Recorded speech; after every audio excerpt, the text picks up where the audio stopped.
Good evening.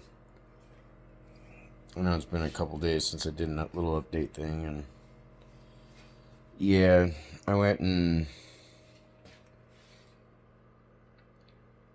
did a thing today. I was gonna do something yesterday, but the people weren't gonna be home because, well, obviously it was Halloween. It was a holiday, so I wasn't gonna go pushing for something like that. I just was like, next available time. But after getting paid and getting paid today and getting some bills paid off, I had a little extra. I was able to, whoops, almost knock myself out with the lid of a pan. I was able to get another skillet, and then I was able to get a baking sheet finally. And what's really awesome is I said screw it, and I went ahead and I broke out my little blue cobalt steel looking, whatever you call it, bowls and plates, cups. At the moment, see, caffeine doesn't work with me the way it does most other people. Like, most people drink coffee and stuff to wake up. Whenever I drink coffee or cocoa or anything like that, it makes me tired. Soda doesn't do anything. Obviously, I was, my parents basically raised me with Coke or Pepsi in the bottle, basically. Um, that was how they would shut me up when going into a restaurant. They would just put either Coke or Pepsi into my bottle, and it would shut me up. And so I was pretty much, I pretty much grew up on it, and I'm very well aware it's not healthy. I don't know how to explain it. An addiction that was literally, started at, infancy. There was obviously not the intent of that, with my folks. But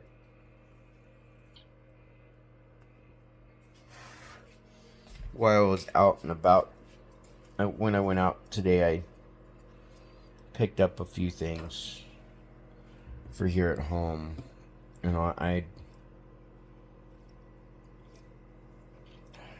accidentally left a thing of cottage cheese and some sharp white cheddar, the sliced cheddar stuff that I was going to use for making burgers with, and I accidentally left that out there. But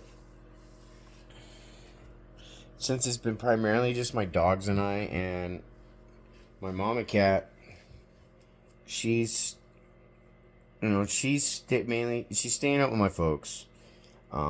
She likes to be an outdoor cat. Thankfully, she doesn't go knocking on wood real quick. Doesn't go playing in the road and all that stuff. She stays in the backyard generally, and if she comes around in the front, it's because she's climbing through my bedroom window, because I'll leave it open for her to get in and out. And she'll only come in, when it's raining a little bit, but she'll go right back out. Even if it's raining, she'll just stay under the eaves of the house. And then she might stay under the RV or go out back and go hang out with the chickens in the chicken coops and stuff. But no,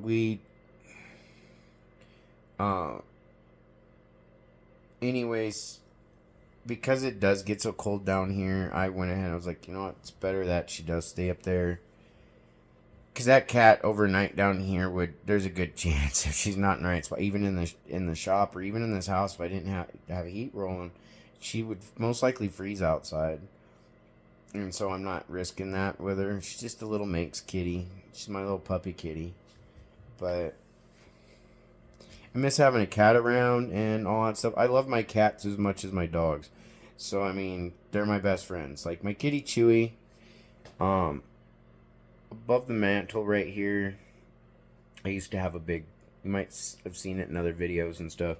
There used to be a big picture of my cat Chewy above there after he passed away. I got that for Christmas one year. I do miss that cat just as much as I miss my brother and all that stuff. But no, I ended up. I said screw it. I went on, when I was online. Yeah, I just I don't know something. I just felt like going on to Craigslist, and I decided to see if anybody had any little free friends about, and I could have got my hands on these one kitties. They look like they might have been a cross. They might have been a cross between a tuxedo and. Excuse me. I don't think it was a tuxedo, but either it was most likely a cross either between a ragamuffin or a ragdoll cat and some form of tabby.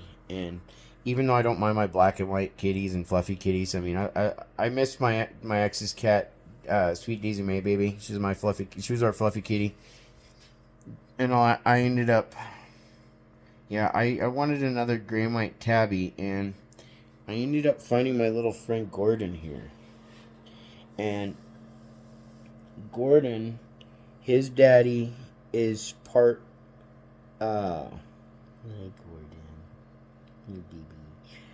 But his daddy, when I was talking to the owners, was like a tortoiseshell calico mixed with a Siamese. Which, when you hear of a male calico, that is almost unheard of. Like, they're fucking rare. And so I've only been around one other cat that was a male Callie. He's a Gordon.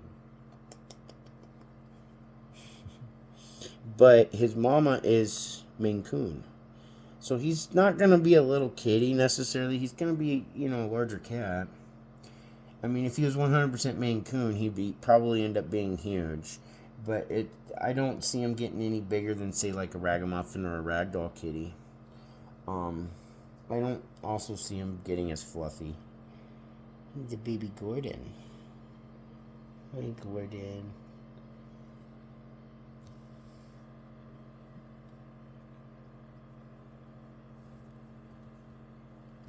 He's checking out the phone. He's the baby Gordon. But I named him after my favorite movie character, Gordon Krantz, which people wouldn't know that character name unless they read the book, which I only got to read it once, but the movie, I've watched it so many times, I love it. It's The Postman with Kevin Costner.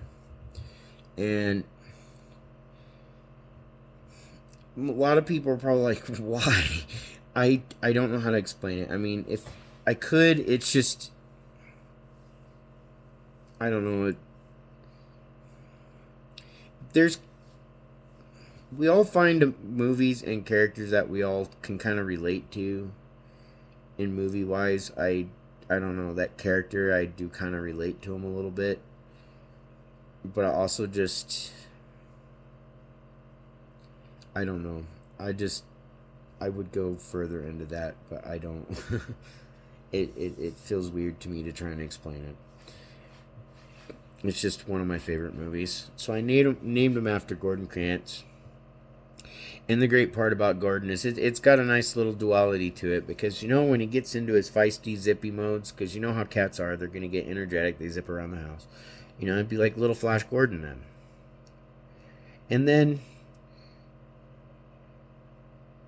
if he, ends up like my other cats have in the past, they like to sit and hang out while I watch movies. I call him little Gordo, like Will Wheaton's character off of Stand By Me, where he's just kind of chilling out watching a movie type thing. Hey there, little Gordo. And then Gordy. So there's flexibility in the name, but yeah, I named him after the main character of one of my favorite movies. All kinds of movies. I find that I tend to watch, I like anime, old school anime, stuff like that. I'm not very familiar with anything past the 90s, to be honest. Just a few things here, like Attack on Titan and a couple others. I liked a lot of the old school fantasy type movies like Conan, Red Sonja, Sword and the Sorcerer, the old Hobbit and Lord of the Rings cartoons. Um, I like all of the Ralph Bakshi movies. Like that's who did the Lord of the Rings, and I wanted. No, he did Lord of the Rings. I don't remember if he did the Hobbit or not, but I know he did Lord of the Rings, and he did Hey Good Looking and a few other ones. Also, Cool World. That's a great one with Brad Pitt. That was a good movie. But a lot of those types of movies, of course, you know, show wise, when it came to naming the kitty, I was torn because I almost wanted to name him Deckard off after Harrison Ford from Blade Runner, because that's right up there amongst my favorite movies. Right there with the Postman, it's like real close right there. And then almost named him after like the two characters I my two favorite characters off of Game of Thrones, which is Tyrion and Ser Jorah Mormont. When it comes to the houses on Game of Thrones, I can't help but be a fan of the Mormont, the House Mormont. Here we stand. This may be a small house, but we are a strong house. But no, it's just kind of nice to have a new little energy around the house, running about, and I I love my kitties. Um, that's right. I'm all sitting down. Sorry, Dad. Sorry, Gordon. I almost call him Duke. Again, that's a couple times I've almost called him Duke. Because that's the name of the other kitty. Sorry, I'm getting ready to make some coffee cocoa stuff.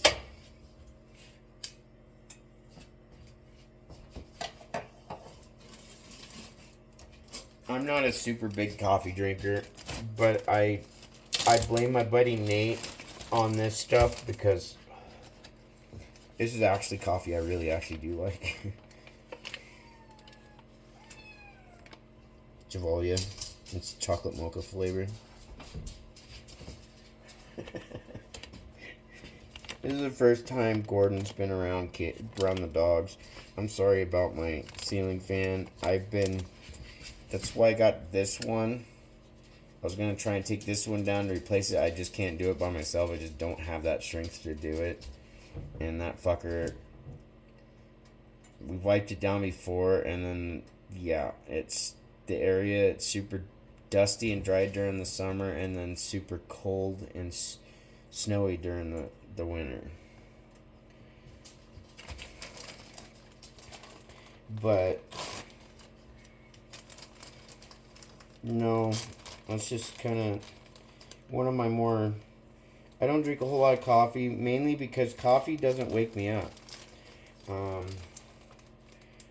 My folks, caffeine doesn't necessarily function with me the way it would most people, where they can have their cup of coffee and it wakes them up, or that kid can drink their soda and it gives them the zoomies or whatever. It doesn't really, it doesn't affect me that way.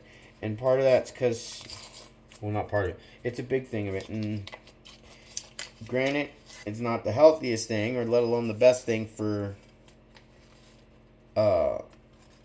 parents to do. And I was raised with pretty much Pepsi and Coca-Cola in the bottle. Anytime they would go to a restaurant or something to get something to eat, in order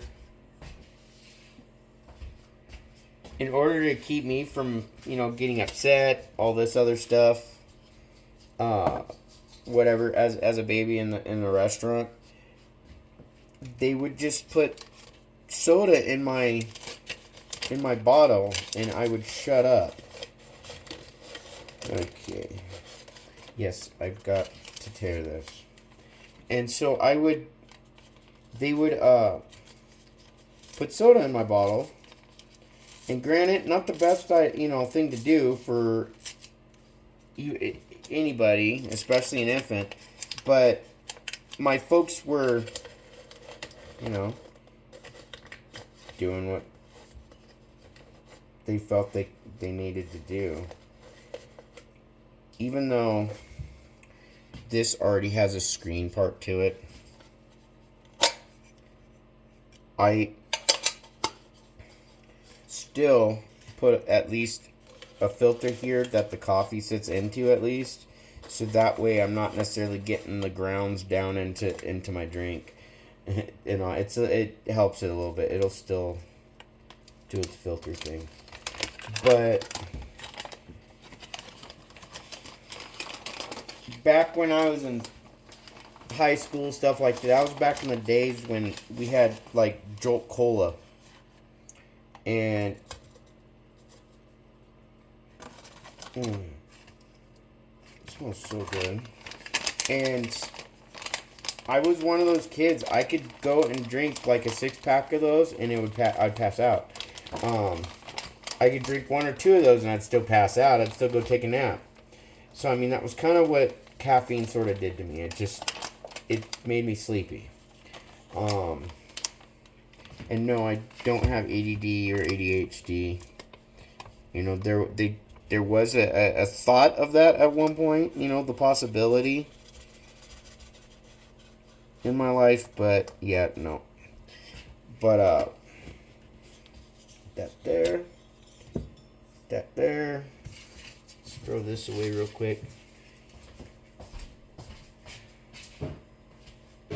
So all those years of basically drinking soda and caffeine,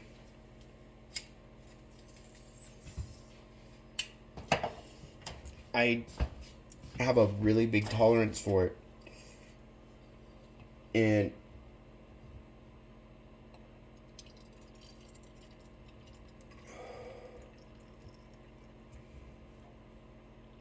good and hot.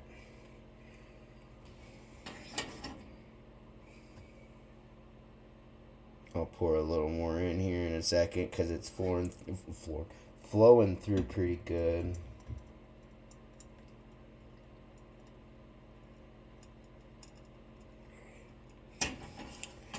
And then I just put the little lid on top. This thing is obviously older than me.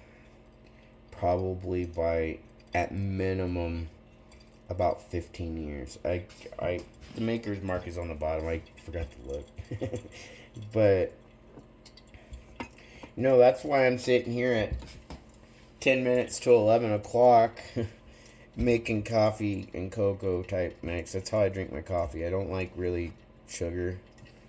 You know, I can't say I don't like sugar because I drink too much fucking soda.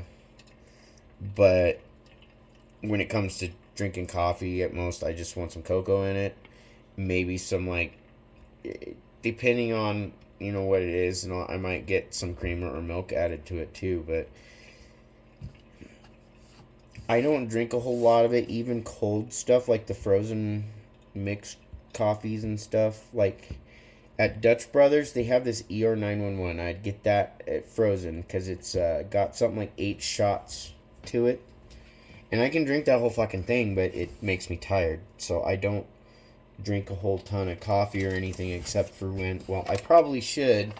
That's probably, you know, the more I think about it, considering all the anxiety, all the stress, all the bullshit that I've been dealing with, and it's been driving a lot of, like, it's been a lot of the drive behind my insomnia, which then the insomnia turns into me losing sleep, and I already have trouble processing a lot of things as is, and some things I do slower, other things faster, and sometimes my brain just goes way too fast, and I can't understand even what I'm thinking, and then I start, I go into a shutdown. Excuse me. Meltdowns are a little bit different, but they can be triggered the same way. Granted, people tell you don't tell others, like, your secrets, but it's something that I've more or less kind of come to realize and learn too, and that's, you know, It's something like you kind of have to trust people with to a degree, because in my shoes, I can't, whether it, I'm out, I have to try and break, kind of gain that courage to get out and meet new people, anyways, make new friends and all that. So I've cut a lot of people out of my life, whole lot of people out of my life recently, and a lot of it has to do with because I'm not sure who my friends and family are, and so I'm having to filter people and learn and try to relearn who's who. And yeah, let alone looking back, I realize I have to re-surround myself with better people. It doesn't mean those that I was surrounded with beforehand were all necessarily like these horrible, shitty people. It's just I realized that that lifestyle, that type of living for me, it doesn't work anymore. I can't keep up with it, and so I don't know. They're saying, I would just love to be able to get in a position that not only obviously wanting to start my own business and all that. I have I still have kid like curiosities that I've never lost, and so like that's why I can get excited over a fucking rock on the ground and not even know what it is, just be really cool looking. That's how I found like a chunk of opal in my yard, and then a chunk of quartz with either garnets or ruby in it, and some other rocks that I have. Because a lot of it has to do with enjoying looking at it. It's like tiger's eye. I enjoy looking at tiger's eye because of how it changes. Opal's really cool that way too. But I have kind of an inventive personality, in the sense of, yeah, at times I like to try and invent something new. Not necessarily invent something new, because I mean, how do I put, like, I've brought this up in previous videos before. Like, I took an old, like, broke CD player, and even though it would still play, it had an AM/FM radio thing to it, and then a CD player. It's just, um, the part with the plug-in, and then the plastic shell itself to it on the bottom was all broke up. So all I did was just get a cardboard box, and I attached it to this cardboard box, and then wired it into there, and attached a little 4-inch speaker in the box and all this stuff, and just turned this box into my little CD player slash AM/FM radio.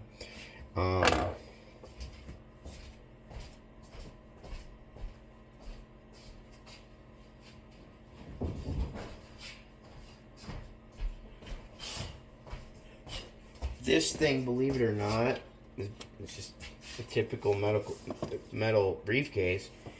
This is my desktop computer.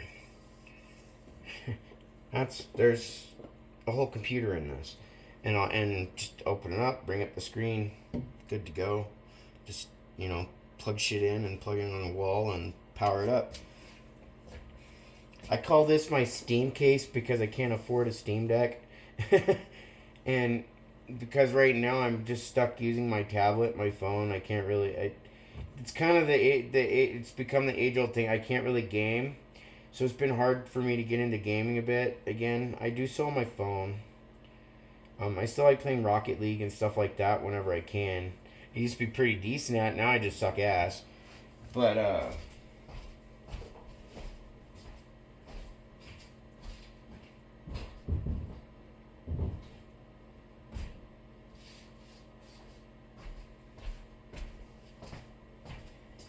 no, it's just stuff like that. If and same thing with like, there's just all kinds of things. So it's like my brain is inquisitive, and and very curious. I just don't know how to, with something, I don't know how to, sorry about that, address that stuff. Smells good.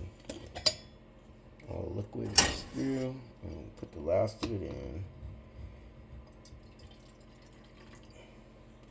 But I don't know, I like to feed my brain and all that stuff. It's just because of my eclecticity, my curiosities, all that stuff. It's really hard for me to focus on one thing for extended amounts of time, and depending on what it is, like gardening, stuff like that. I enjoy doing. I enjoy doing it just as kind of like a form of therapy. You know, I enjoy being outside. I enjoy like going out doing photography. I like going on walks up in the woods up here. I just hate going by myself all the time. It'd just be nice to have a friend or something. But here I am just rambling on, just one thing after another. No, I just, yeah, like,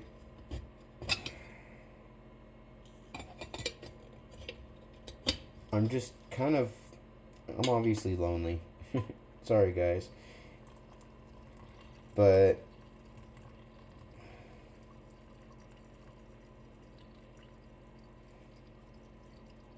I'm bouncing all over the place, and I recognize that I am, and so I'm trying to slow my brain down. And kind of going back to what I was saying a bit ago, because I realized I sidetracked myself when it comes to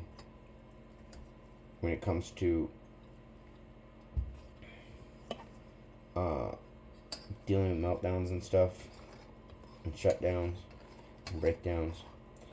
And so, like, I realized I had realized more recently that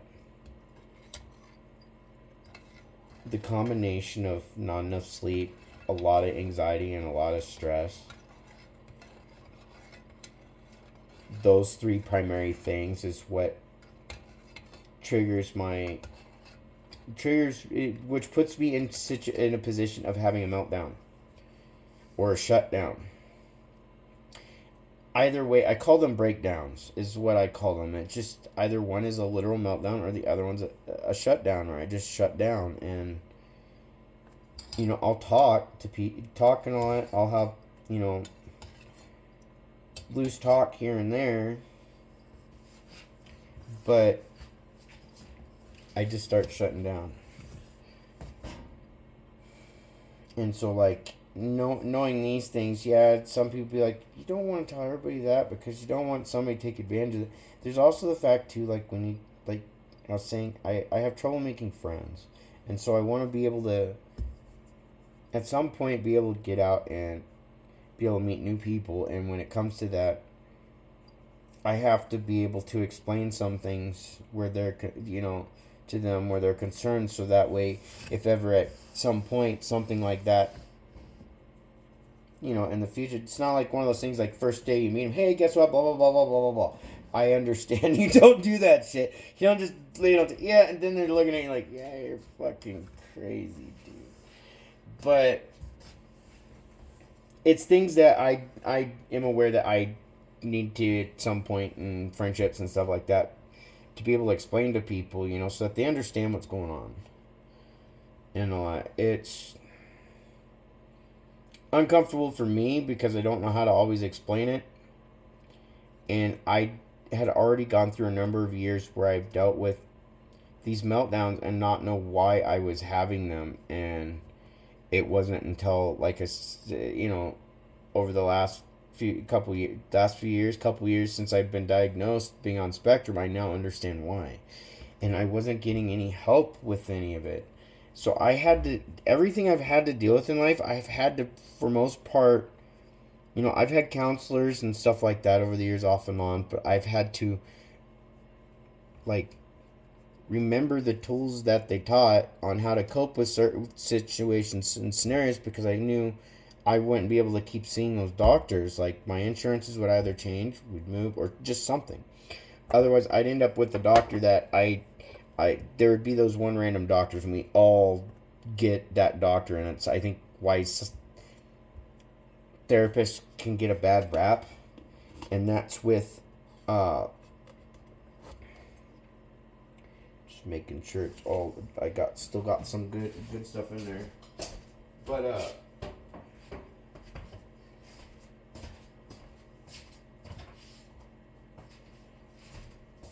got this over here, but it's I'm losing track of myself, but we all deal with the doctor that'll sit there and they'll ask you a question, get you to talk, and then they're just sitting there doing this. Uh-huh. So how'd that make you feel? I can't stand those doctors.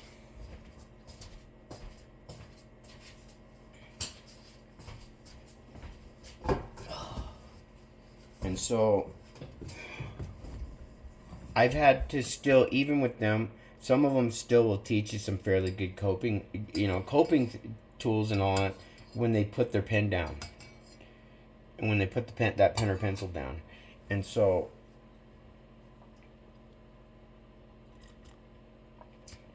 oh, that's good. I'll put that right here on the burner.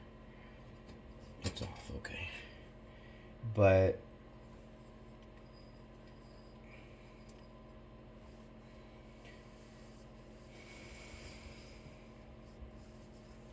so I've had to do a lot of self-therapy throughout life. I have had to learn how to cope with shit by myself and alone, that a lot of people were able to go see a doctor, or they had a family member or that friend that they could go to and talk to about things, and be able to get things off their chest. And a lot of times someone like myself, we might only have those one or two friends, and we do become self-conscious about at times or how much we rely on them for that type of moral support. And so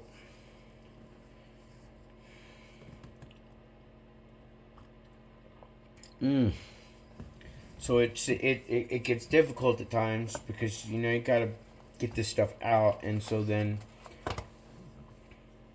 like, I'm a part of an Asperger's group, and the one thing that goes on in there, and I won't give details out of respect of the other members and stuff in there, but it's pretty much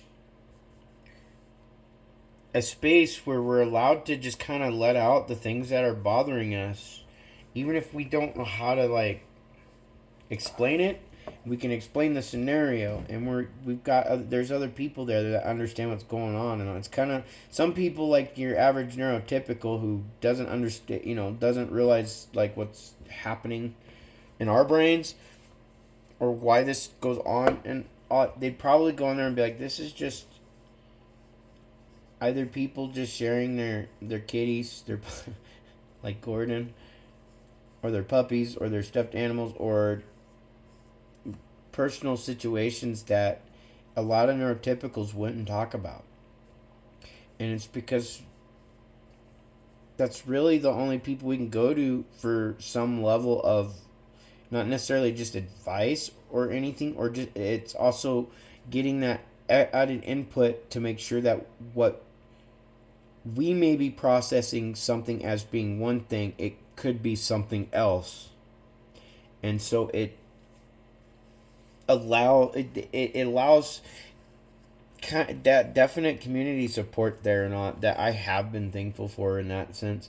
I just don't go on there a whole lot and talk too much about a lot of things. Like, even on here, I do talk about a lot of personal shit.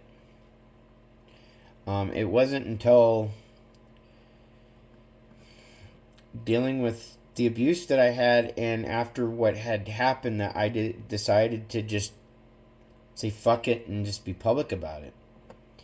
I still keep things unlisted, and I mean, I think you can still access those videos, but they're not done in a public format. They're not public, and they're not, like, private. They're just unlisted. Because, yeah, all I can do is just do my best to keep trying to move forward. And it's not easy. I find that I get really close to finally, like I can break that chain. I feel like I can finally break it, and then there's that dog whistle, or that snap. And those out there who have dealt with narcissistic abuse knows what I'm talking about. It's why they're originally, when they did what they did and they left, I fought to not communicate with them, because I knew the moment I hear their voice, it's like,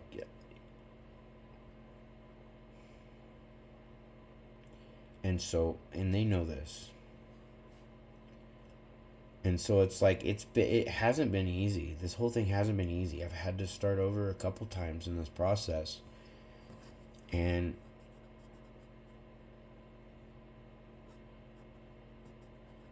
my biggest folly is not just necessarily being, I guess you could say, trained well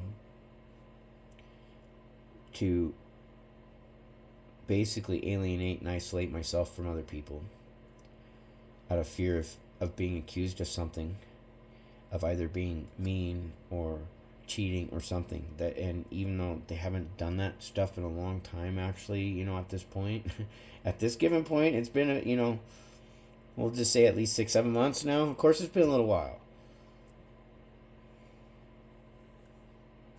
but it had been done for so long that it's instilled in my brain. It's like, I think a lot of people out there, whether your parents are still with you or not, as you grow into an adult, and even a lot of younger folks know what I'm talking about too, you'll find yourself in situations where you hear your mom or dad's voice come through going, don't do that, or I'm beating your fucking ass. It's the same thing when it comes to your narc. Whether they are aware of who or what they are or not, the effect is still the same on the victim. Whether the victim realizes they are one or not until it's too late. And most of us don't realize it until it's too late. But that's what it's like for a lot of us, down to,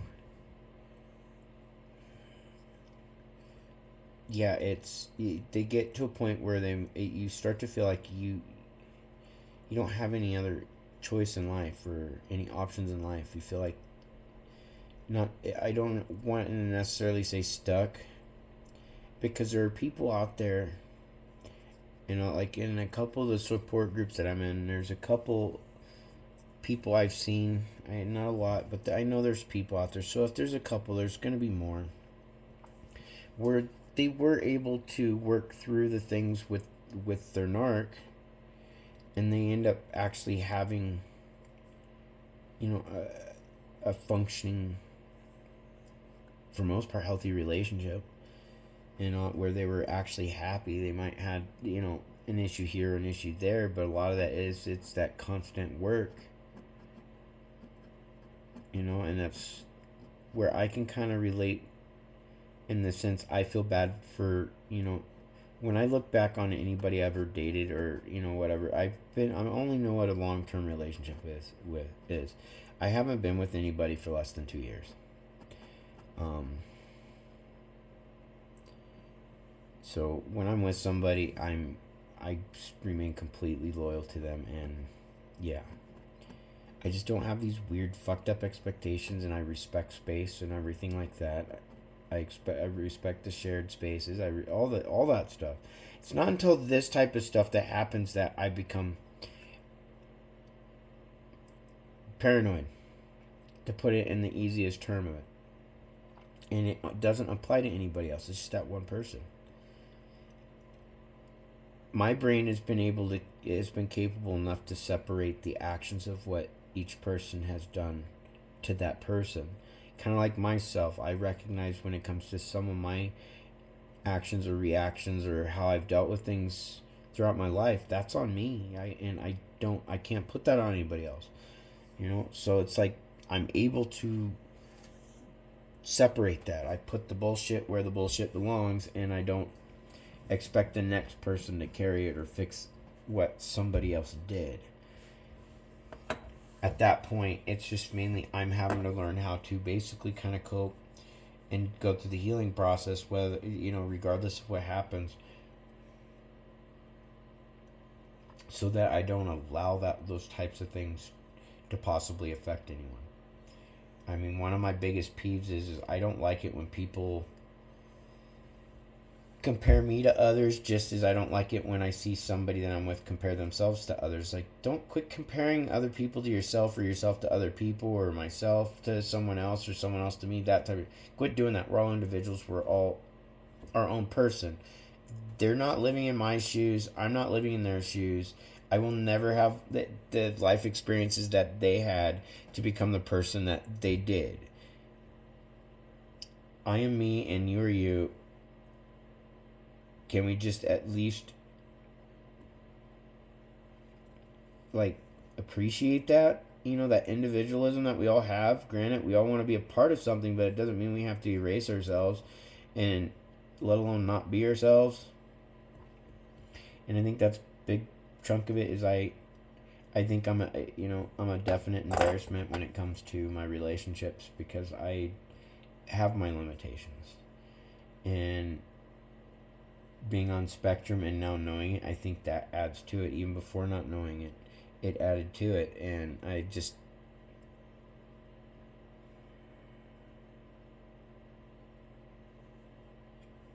I realize I've been with people that were more worried about what other people think of them because they're with me, or what people might think because they're with me, that type of thing. Because I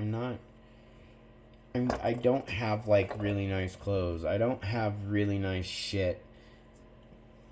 I mean, probably the nicest things I have is, like, my phone, my tablet, and my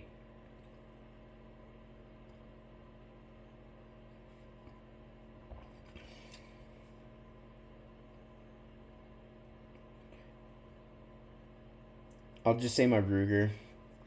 I got a couple Rugers, but I'm talking my rifle Ruger. But I don't. Other than that, I really don't have a shit ton of nice things. I'm for most part happy with what I've got. But what's made me happiest in life is knowing that I'm wanted, and actually feeling like I'm doing something right. You know, just like the next person. And not feeling like I have to mask up or change myself to fit somebody else's criteria, because they're afraid of what their parents, their family, or their friends might think because of who they're with. It just definitely makes me feel worthless in that sense, but should be used to it, right?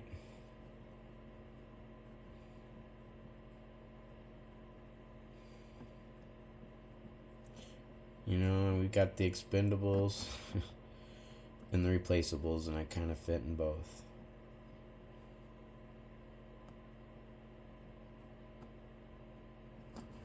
But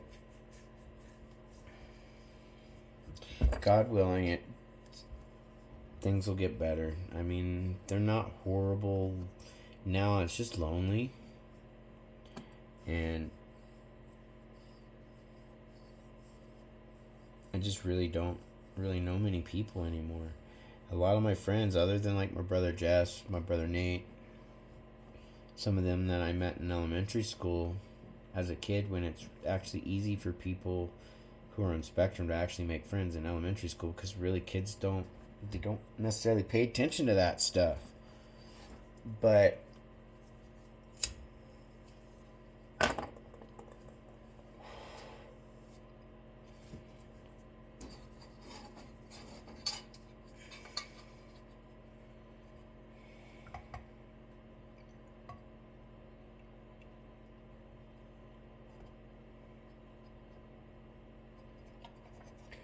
in the end, if it wasn't for my brother Jess, or, like, my sister Heather, you know, other than that little moment in elementary school, I wouldn't have met anybody. I wouldn't have had any friends. I wouldn't have had anybody. The harsh reality of this, of what I've gone through, is I realized, other than my buddy Nate, I never had anybody. I had a lot of fake friends. And it took me, in some cases, 30 years on some friends to learn that. And others,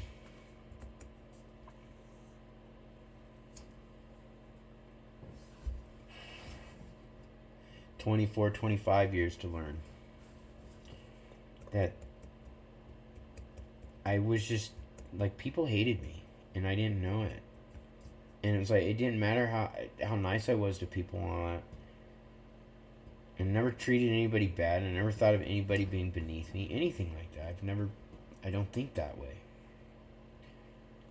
But I got judged for that, and it's like, even now, I'm gonna come off as more stuck up now than before, or even arrogant, because my boundaries are, I'm having to stand my ground when it comes to my boundaries at this point. And I've got walls up like crazy. And it's not like I don't want to be friends with anybody and I don't want to meet anybody. I'm afraid of a lot of people and I don't trust most people. And as is, I tend to avoid people in a general. You know, I don't really like going out. Like, I don't go to the bars, really. I used to go when it came to my friend Nacho and my sister Heather. I'd go to the bars with them on the weekends, like on, either a Friday or Saturday night. And we had a good time. It was a great time. But it's not something that I wanted to do every fucking day. I watched what alcohol does to a family. And I watched what it does to an individual and their health. So I've just never had a taste for it. I'm a cheap date. I'm a cheap fucking date when it comes to go out drinking, especially now. I can hold my own when it comes to beer. When it comes to liquor, yeah. The irony of it, too, though, is it's kind of weird. I can generally walk a straighter line when I'm tipsy than when I'm not. I don't know how that works. That's gotten me out of plenty of trouble when I was a teenager, and I would drink with my friends trying to have fun. Oh. But no, I'm really hoping things will change soon. I know I gotta wait for this place to finish selling. Until then, I've gotta, finish doing it, keep cleaning where I can. I've got counter stuff clean, and then this fucking backsplashes.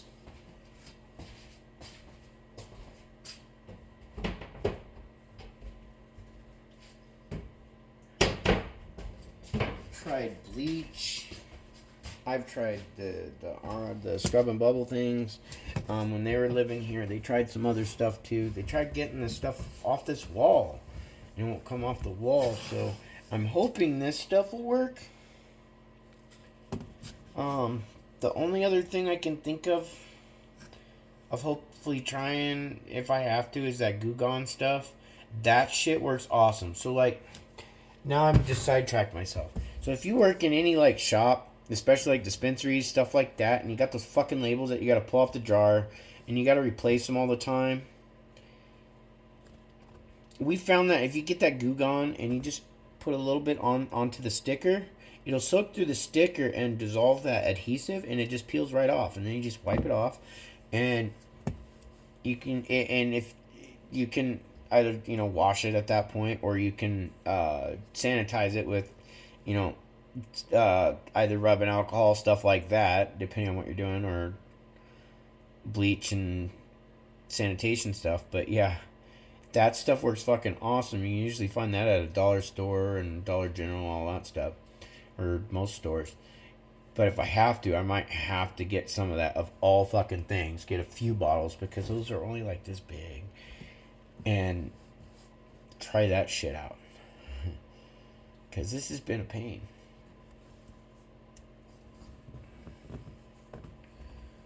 But yeah. Anyways, tonight ended up making some teriyaki chicken rabbit food. And teriyaki chicken on salad instead of like I did the other day where I made it with the lemon or the lime. I made teriyaki chicken and did it that way. You know, because I like, I like, I don't know what to call them. I call them chicken salads, but when I think of chicken salad, I think of stuff like mac salad and tuna salad and that type of stuff. Chef salad, just without the egg. But yeah, no, I make different types of salads that way with different types of chicken. Other times I'll make like beef or chicken fritters. And what I do is instead of using flour, I'll get quick oats and I would run them through the Ninja and not to where it's almost like a stone ground texture to it, so it's a little heavier texture, adds a little more crunch, I guess.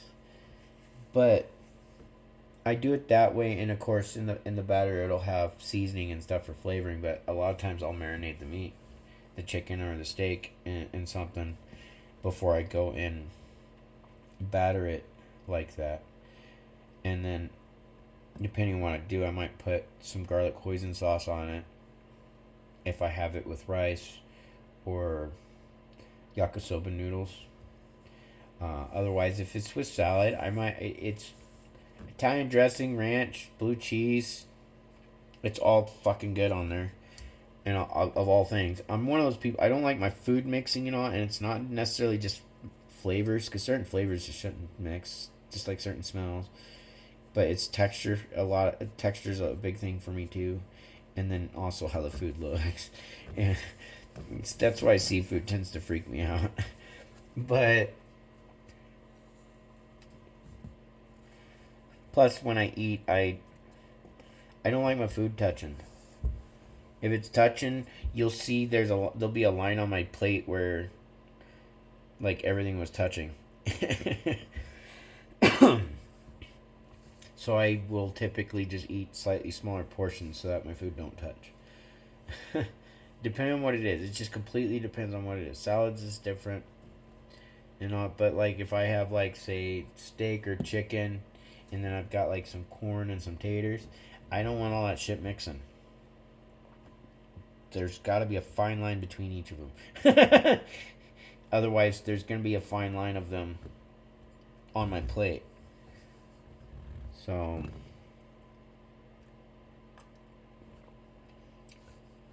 no, I'm just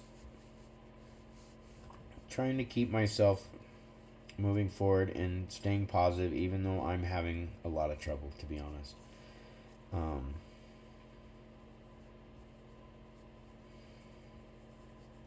lot of it, yeah. A lot of it is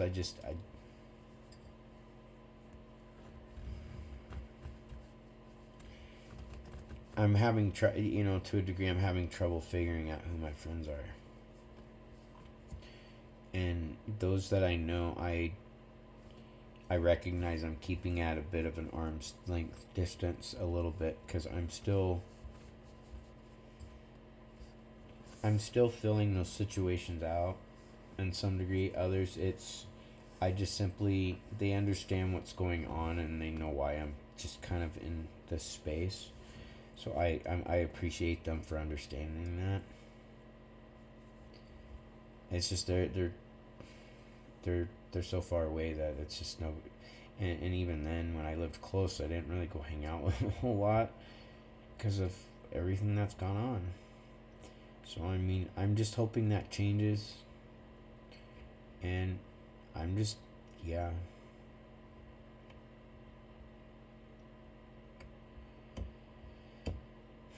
Hopefully when this place sells and I move, I might finally be able to meet people that can appreciate me and accept me for me, and not see my disabilities and my limitations as being the basis to judge. And I hope others find that too, that are dealing with that. I hope they can find people that they can be around that doesn't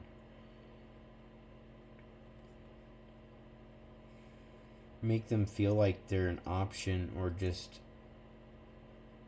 there, a third wheel in somebody's life, and actually feels wanted. So, anyways, I've rambled on for almost an hour now. I'd already done one vid, but I'm just not sure that one is really the proper update and all that. Because I intentionally try not to talk too much about different personal shit that I'm trying to move forward from. And just trying to still process a lot.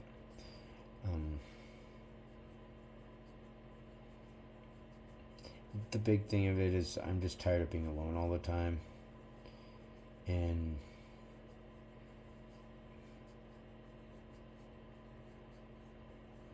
just figuring out what to do with my time again, because I've just spent nearly 5 years in this type of situation and I'm right back in it. So, thanks for watching. Have a good night, guys. And I hope everybody had a good Halloween too. Late.